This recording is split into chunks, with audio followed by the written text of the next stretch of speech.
साथियों नमस्कार, मैं चेतन पटेल कोलाना, विधायक पीपलदा।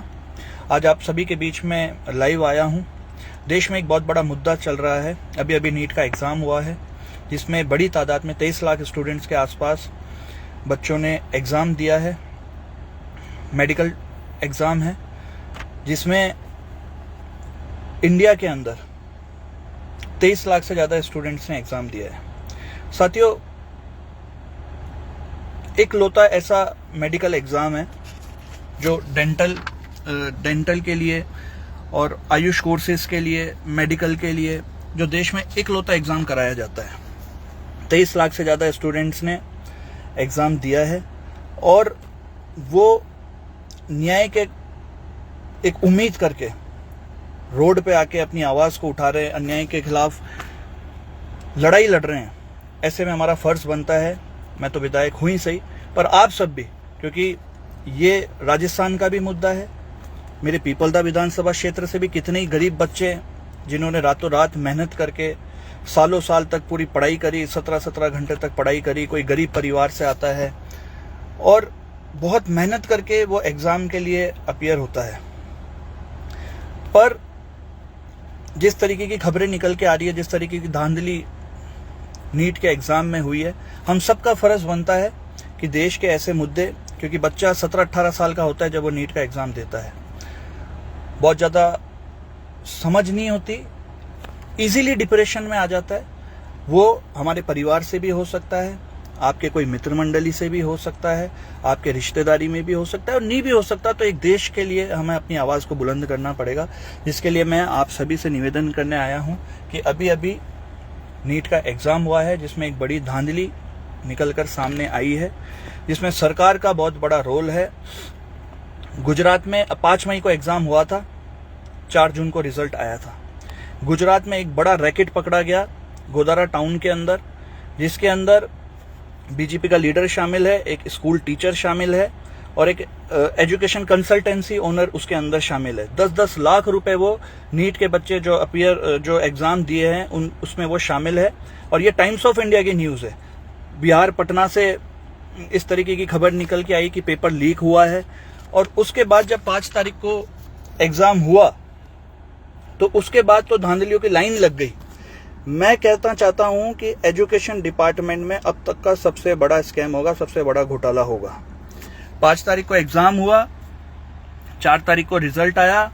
720 मार्क्स का टोटल एग्ज़ाम होता है। 720 मार्क्स में 67 स्टूडेंट्स ने टॉप किया है। पिछले साल 2 या 3 बच्चों ने टॉप किया था, इस बार 67 बच्चों ने टॉप किया है।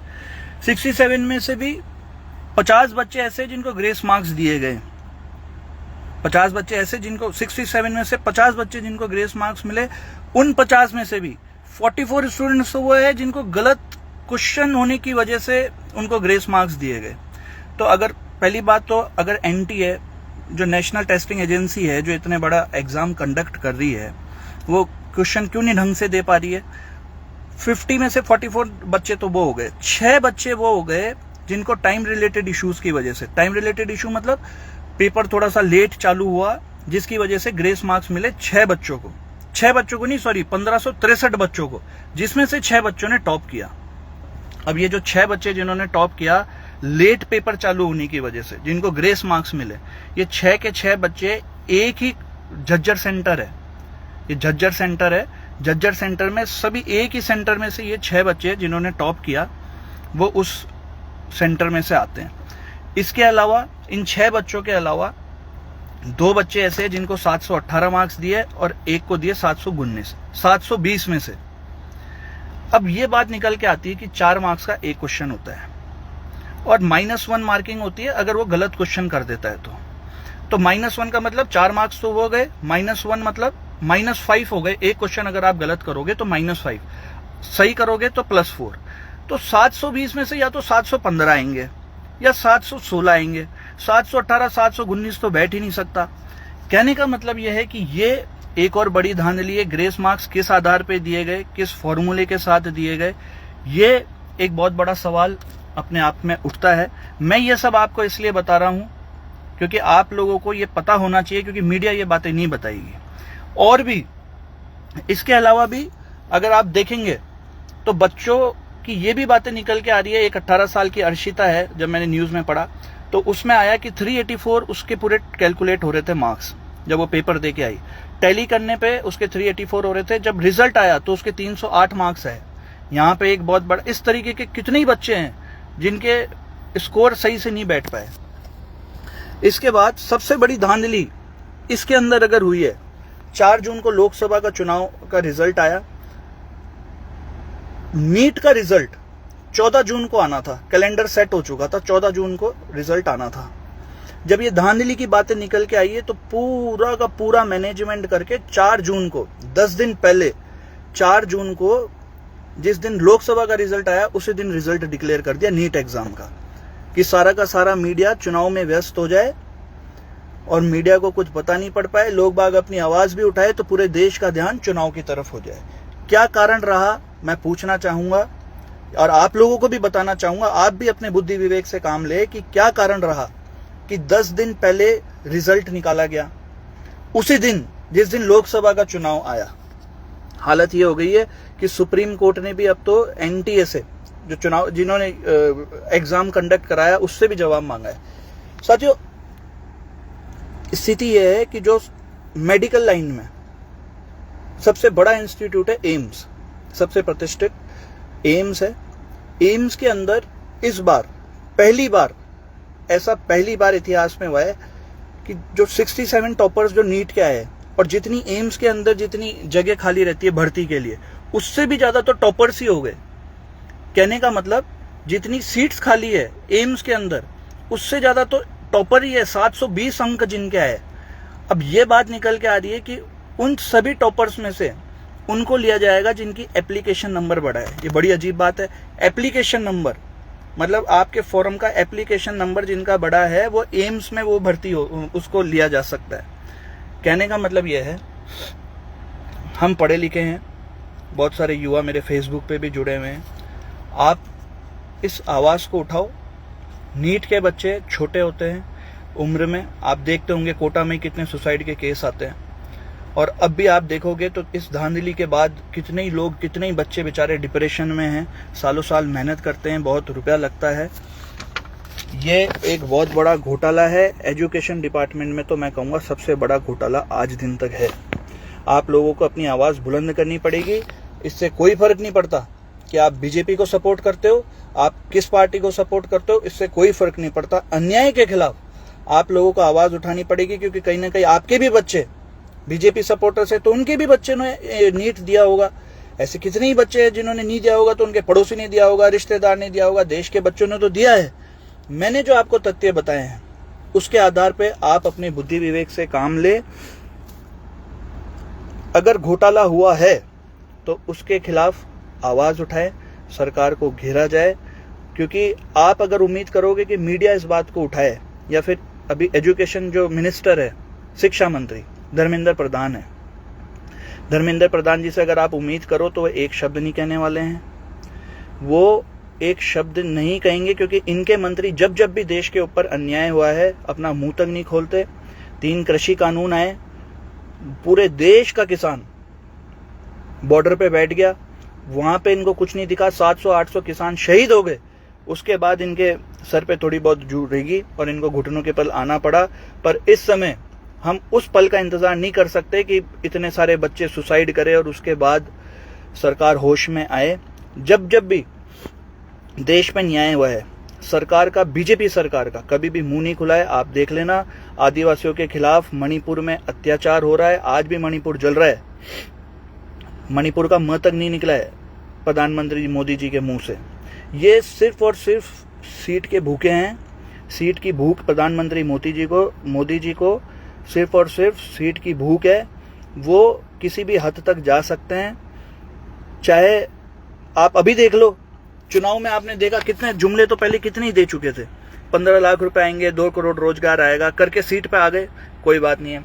अब आप इनकी स्थिति देखो, भगवान भी, ये नियति का खेल है।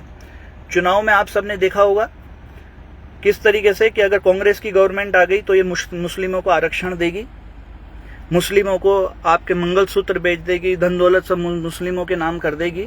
अब इनकी स्थिति क्या हुई है, गठबंधन करना पड़ा है चंद्रबाबू नायडू के साथ। नायडू बहुत बड़े मुस्लिम आरक्षण के समर्थक है और नायडू ने प्रधानमंत्री मोदी को पहले आतंकवादी तक बोला हुआ है।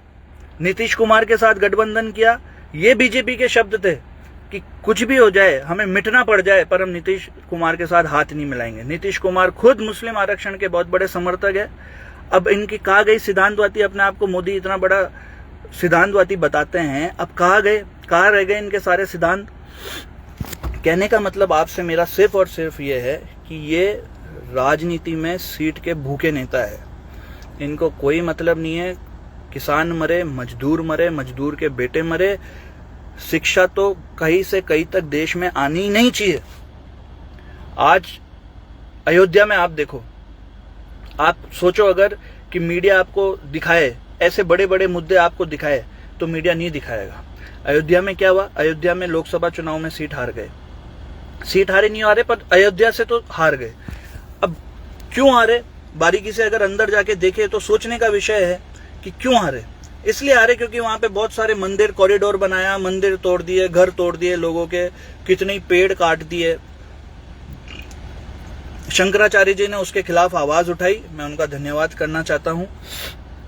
और वहां के जब आप लोगों से पता करोगे, अयोध्या में मेरी भी दोस्त है, उनसे मैंने पूछा कि क्या कारण रहा कि यार इतना अहंकार हावी हो गया था कि गाने चलते थे ना, जबकि जो राम को लाए हैं हम उनको लाएंगे, तो हमें दुख होता था कि ये राम को लाने वाले कौन हो गए। तो ये अयोध्या की जनता है।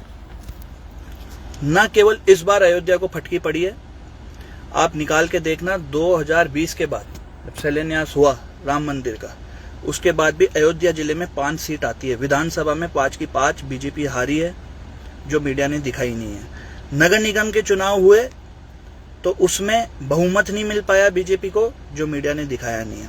और तो और मेयर खुद अपनी सीट हार गया एक निर्दलीय उम्मीदवार से अयोध्या का। राम मंदिर जहां पे है वहां पे मुस्लिम कैंडिडेट जीता है, वो भी निर्दलीय। ये कभी भी मीडिया आपको नहीं दिखाएगा, ये आपको गोल मटोल करेंगे। सोचने का विषय ये है कि बीजेपी राम मंदिर लाने के बाद भी क्यों हार रही है। मेरे को तो दुख होता है जब मैं देख रहा था कि इस तरीके के कमेंट फेसबुक पे कि ये वही अयोध्या है जो भरत जी की सगी नहीं हुई। पर राम जी का शासन ऐसा नहीं था, जो अहंकारी शासन नहीं था। यहाँ पे तो मोदी जी का अहंकार इतना ज्यादा बढ़ चुका है। वो बहुत अच्छी कहावत है कि जब अहंकार ज्यादा हो जाता है ना, तो कई बार आदमी आसमान में देख के कहता है कि मैं आसमान से भी बड़ा हूं, और आसमान की तरफ वो थूकता है तो थूक पलट के उसके मुंह पे गिरता है। इस बार चुनाव में यही हुआ। यूपी की जनता, अयोध्या की जनता, न सिर्फ अयोध्या की, पूरे देश की जनता आज रोजगार मांग रही है। रोजगार से भी पहले अच्छी शिक्षा मांग रही है, अच्छे कॉलेजेस मांग रही है। और तो और ये नियति के खेल आपको एक और जगह बता दूं, ये भी मीडिया नहीं बताएगा। लखीमपुर खीरी में जब किसान आंदोलन हुआ, किसान आंदोलन के दौरान लखीमपुर खीरी में अजय मिश्रा मंत्री थे उस समय, केंद्रीय मंत्री उर्फ टेनी। उसके लड़के ने गाड़ी चढ़ा दी थी किसानों के ऊपर। इस बार लखीमपुर खीरी से सपा का कैंडिडेट जीता है, वहां पे भी बीजेपी हारी है। चलो ठीक है, अयोध्या के लिए तो बोल सकते हैं, लखीमपुर खीरी में भी बीजेपी हारी है, सपा जीती है। और वहां पे अमित शाह प्रचार करने गए थे, अमित शाह, अजय मिश्रा का, लेकिन कुछ काम नहीं हुआ। हालत ले दे के आखिरी में जीत, ये हमारे को प्रभु राम ने ही बताया है, आखिरी में जीत तो सत्य की होगी। कितने ही परेशान आप लोग कर सकते हो, पर सत्य पराजित नहीं हो सकता। 108 घंटे राम मंदिर की अभी जब प्राण प्रतिष्ठा थी, 108 घंटे का मीडिया ने प्रसारण किया था। अब करे मीडिया प्रसारण, क्यों अयोध्या से हारी है कारण बताए, क्यों लखीमपुर खीरी से बीजेपी हारी है उसका कारण बताए, क्यों उसी दिन नीट का एग्जाम का रिजल्ट डिक्लेयर हुआ जिस दिन लोकसभा चुनाव का रिजल्ट डिक्लेयर हुआ, 10 दिन पहले क्या कारण रहा। नीट की जितनी भी कमियां रही है, जितनी भी धांधली हुई है, उसके बारे में मीडिया बताए। ये मीडिया नहीं बताएगी, इनके नेता भी मुंह नहीं खोलेंगे। आप धर्मेंद्र प्रधान का फेसबुक या ट्विटर हैंडल उठा के देख लेना, एक शब्द नहीं है, कम से कम पूरा मोदी के बारे में भरा पड़ा है। मोदी जी ने ये करा, मोदी जी ने ये करा, मोदी 3.0, इस बार मोदी की सरकार। आप 2021 से धर्मेंद्र प्रधान को शिक्षा मंत्री बना रखा है, अभी दोबारा जब सरकार बैठ रही है तो दोबारा उनको शिक्षा मंत्री बनाया है। ये दुर्भाग्य है कि देश में इस तरीके के नेता मंत्रालय संभाल रहे हैं। आप फेसबुक उठा के देखोगे, न केवल नीट, पिछली जो उनकी, कम से कम वो उनको खूबियां तो दिखानी चाहिए कि शिक्षा मंत्री जब वो है तो देश को शिक्षा में विकास के लिए उन्होंने क्या क्या किया वो तो उनको बताना चाहिए, पर आप उठा के देखना इनकी स्थिति आज की तारीख में बहुत बुरी है। इनका घमंड टूट चुका है। ये 5 साल हम सबको मिलकर अन्याय के खिलाफ लड़ाई लड़नी है। मैं फिर आपको बता रहा हूं, ये सरकार सिर्फ और सिर्फ मोदी जी विशेष सिर्फ और सिर्फ सीट के भूखे हैं। इनको ना हिंदुओं से मतलब है, न इनको किसानों से मतलब है, न इनको युवाओं के भविष्य से मतलब है, इनको किसी से मतलब नहीं है। मतलब आपको और हमारे को है। हम शिक्षित है, हमें ये समझना पड़ेगा कि देश शिक्षा के प्रति आगे बढ़ेगा। इस तरीके की परीक्षाओं में जो इकलौती मेडिकल परीक्षा है उनमें धांधली रुकनी चाहिए। शिक्षा के प्रति सरकार को ध्यान देना चाहिए ताकि हमारा देश आगे बढ़े। निश्चित रूप से आप सभी से ये निवेदन करूंगा कि अपनी आवाज को बुलंदगी से उठाए। अब विधानसभा चालू होने वाले हैं, 2-3 जुलाई से विधानसभा चालू होंगे। मैं मेरी विधानसभा के जितने भी बच्चे हैं जो फेसबुक पे जुड़े हुए हैं, जो मुझे देख पा रहे हैं, मैं आपको निश्चित रूप से ये विश्वास दिलाता हूं कि सदन के अंदर हम लोग मजबूती से आप लोगों की बात को मजबूती से सदन के अंदर रखेंगे। आप लोगों को पूरा न्याय दिलवाने की पूरी कोशिश करेंगे और डिप्रेशन में आने की कोई जरूरत नहीं है। ये ऊपर वाला जो करता है सब अच्छे के लिए करता है। मैं आपको केवल एक संदेश देना चाहता हूं बतौर विधायक, यहां तक मैं पहुंचा हूं, केवल इतना सा संदेश देता हूं कि आपने जो मेहनत करी है जिंदगी में, वो मेहनत कभी भी व्यर्थ नहीं जाएगी। मेहनत कभी भी व्यर्थ नहीं जाती अगर आपने सच्ची ईमानदारी और पूरी लगन के साथ करी है। निश्चित रूप से ठीक है ये, क्योंकि सभी क्लियर कर भी नहीं सकते, सभी स्टूडेंट्स नीट क्लियर कर भी नहीं सकते, तो आप अपनी मेहनत और लगन के साथ आगे बढ़े। मैं खुद आपके सामने उदाहरण हूं, पंचायत समिति सदस्य का चुनाव लड़ा, निर्दलीय बन गया, उसके बाद प्रधान नहीं बन पाया, पर अपनी मेहनत नहीं छोड़ी, क्योंकि मेहनत यही थी कि राजनीति में तो थी, पर यह नहीं थी कि मेरे को प्रधान ही बनना है। मेहनत लगन मेरी इसी प्रति थी कि मैं ज्यादा से ज्यादा लोगों को सेवा दे सकूं। आप सभी के आशीर्वाद से, प्रेम से, सहयोग से, मेरी मेहनत और लगन से, सभी कार्यकर्ता बंधुओं की लगन से मेरे को विधायक का टिकट मिला, मैं कामयाब हो पाया। तो कई बार ऐसा होता है कि आपके लिए ऊपर वाला आगे बहुत अच्छा कुछ लिख के रखता है समय से पहले। किस्मत से ज्यादा किसी को कुछ नहीं मिलता। आप सभी लोगों से, जो नीट के स्टूडेंट्स हैं, जो विशेष रूप से और भी जो स्टूडेंट्स हैं जो मुझे देख रहे हैं, सुन रहे हैं, आपसे यही निवेदन करूंगा कि कभी भी जिंदगी में हिम्मत हार न हो। और सभी दर्शकों से ये निवेदन करूंगा कि अपनी आवाज नीट के बच्चों के लिए, उनको न्याय दिलाने के लिए अपनी आवाज को बुलंदगी से उठाएं। बहुत बहुत धन्यवाद। जय हिंद, जय भारत।